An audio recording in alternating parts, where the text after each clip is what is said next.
third Android tutorial for the new Boston, where we're just going to work with this touch event that we're getting from our overlay class. And one of the questions that you guys might be asking is, hey, can I just do something like map.setOnClickListener and then create a click method or set a touch method?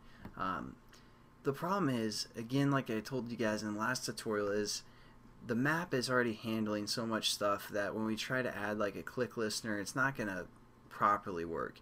So that's again why we want to use an overlay class to handle some of those events.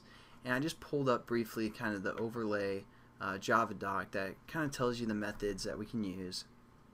And there's a draw method that we might get into on a key down, on key up, on tap, and on touch event, which is what we're going to be working with. We're still going to kind of reference the key down and key up, but in a different way through the event, motion event. So that's kind of what methods the overlay class has for now. There's a few different types of overlays which we'll get into, but again, we have this onTouch method or onTouch event method, and what we're going to do is we're going to set up some variables, and they're both going to be long. So we're going to say long starting point or just start, and we're going to set this, actually let's set this up at the top. Yeah, it looks like I already did. So just create two new variables, start and stop. And what that's going to do is when we press down on our map, which is actually our overlay that we're pressing down, it's going to create a starting point. We're going to get kind of the time when we hit the down button and when we release, and that's going to be our stop, and then we're going to minus those. I'll just get into it. I don't want to, sometimes that gets confusing when I'm trying to explain things before we actually do them. So let's just get into it. So again, what we want in this what this touch event method is going to give us is the motion event and the map view. So let's reference the motion event when we say the motion is pressed down. So we're just going to say if, and then our event we called e.getAction is equal to the motion event dot action down. And again, this will be when we're pressing down on our overlay. And what we're going to do is we're going to get the starting point or the time for the most part when that event happens. So what we're going to do is we're going to set our start equal to e.getEventTime, which is a new method that we haven't used yet. That's probably the sole key point of this tutorial, is just getting the event time when an event happens. So that's pretty that's a pretty good method even for like games and stuff like that. If you want to judge the velocity of how fast someone moves from one point to the next, you can do it this way. But again, we're going to set up another if statement when they release. So we're going to say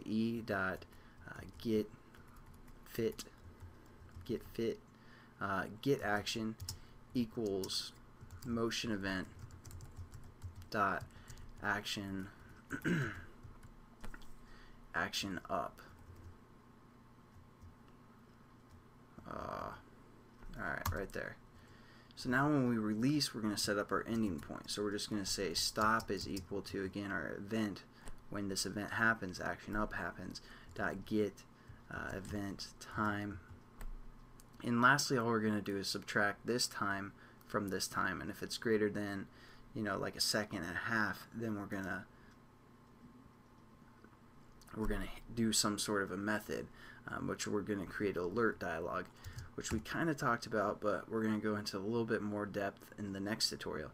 But so what we're gonna say is stop minus start, as long as that's greater than 1.5 seconds. Again, it's in milliseconds here, so this is 1.5 seconds.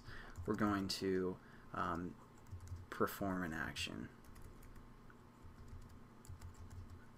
Well, I'm not even going to leave a comment because it's getting late and it doesn't really matter. But here's, again, this is all we're doing for this tutorial. Is we have our event, which is an overlay type because we extended overlay, and we get the motion event, and we're going to get when they press down and when they press up, and if that total time is greater than 1.5 seconds, we're going to do something here. Otherwise, it's going to return false that this hasn't been handled for the most part. But that's pretty much it for this tutorial again, guys. I'll catch you in the next one where we're going to get into alert dialog a little bit more in depth than we have. Because the last time I used it, I thought I explained it earlier, but I don't think I did. So I'll catch you guys in that tutorial, and have a good one.